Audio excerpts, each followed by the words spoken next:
Hello class 2nd, this is your English reader lesson number 11.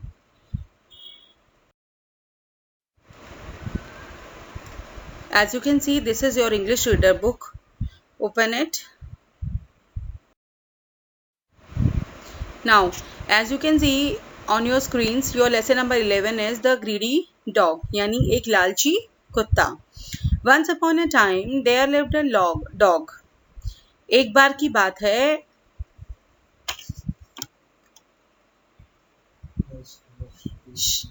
One day he was very hungry and went in search of food. एक दिन वो बहुत भूखा था जो अपने खाने की तलाश में गया.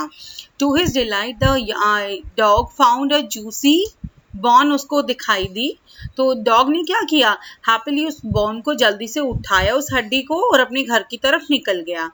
He held the bone tightly, उसने उसको पकड़ रखा था अपने मुंह में. And scolded at anyone who tried to take it away, और जो लग रहा था कि उससे लेना चाह रहा है उस हड्डी को, उसकी तरफ वो घुर्रा रहा था.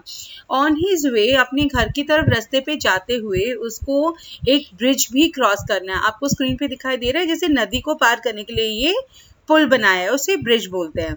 वाइल क्रॉसिंग, अब क्रॉस करते हुए ब्रिज को, the dog saw his reflection, अब डॉग को अपनी परछाई पानी में दिखाई दी नीचे.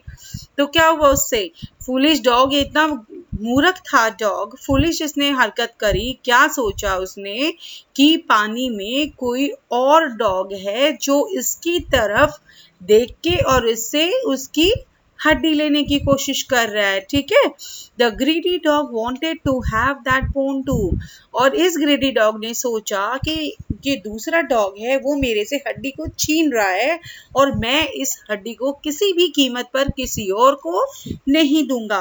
और वो जैसे ही उसके ऊपर घुर्राकर भौंकने लगा अपनी परछाई पे, जो उसको उस पानी में दिखाई दे रही थी रिफ्लेक्शन पे. तो क्या हुआ उसमें,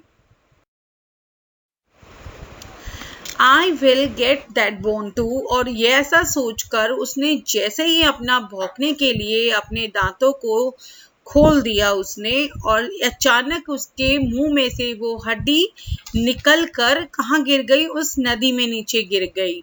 ठीक है, और लेकिन अब क्या हुआ उसके साथ, इतना बुरा हुआ. The moment the foolish dog open, जैसे ही उसने अपना माउथ ओपन किया to snap his teeth, the piece of bone fell into the stream में, उस पानी की धार में वो गिर गया, धारा में, और वो चली गई वहां से. और डॉग अपना मुंह पकड़ के उसको देखता रह गया कि मेरी हड्डी मेरे से छूट गई है और मैंने क्या गलती की है, उसको समझ में आ गया. और अब वो यही सोचता रहा कि अब मुझे ये हड्डी दोबारा नहीं मिलेगी, और वो बेचारा भूखा ही अपने घर की तरफ वापस चला जाता है.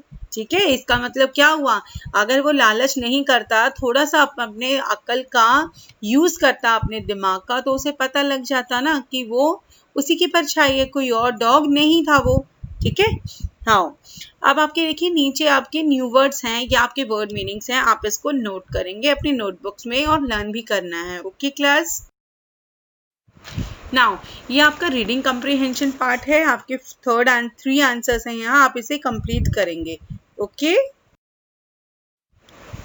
और यहाँ आपके कुछ क्वेश्चंस हैं, आपको यस और नो में इनके आंसर्स देने हैं. आप यहाँ से इसे फिनिश करेंगे. Fine. Question number C is there, आपके ट्रू फॉल्स हैं, 4 parts. You have to complete these 4 parts. True और फॉल्स आंसर देने आपको यहाँ. Okay,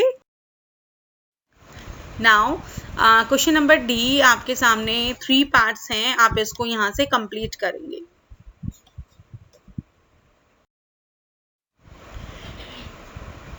Now you have the grammar gallery. Complete the sentences using the most appropriate form of verbs. आपने is, am और are fill करनी है यहाँ. ठीक है, तो हमें मालूम है कि हमेशा I के साथ हम am का यूज करते हैं, और कोई एक इंसान के बारे में बात होती है then we use is. ठीक है, और आर कब यूज होता है, हमारे प्लूरल वर्ड्स के लिए, लाइक हमारा ही, आई, आई के साथ तो एम हो गया, कौन बच गया फिर आई के अलावा? वी, यू, दे, या जैसे आपके 6 सेंटेंस में देखिए रोहन एंड सानिया, आपके दो फ्रेंड्स हैं ना, ये 2 क्लासमेट्स हैं, तो इनके लिए आपने आगे इज ना लगा के आपने आर यूज किया है। तो इस तरीके से आप इनको कंप्लीट करेंगे अपने अपने नोटबुक्स में। ओके, और लिसनिंग एंड स्पीकिंग में आपका लेट द स्टूडेंट्स देमसेल्फ लिखा है मैंने, it means this is your work जो आपने खुद से कंप्लीट करना है। ओके, एंड लेट्स राइट है आपका, यहाँ से आप इनके 8 पार्ट्स हैं, आप इसको यहाँ से कंप्लीट करेंगे और यहाँ तक का आपका सारा लेसन्स के बुक वर्क और नोटबुक वर्क कंप्लीट होने चाहिए। ओके।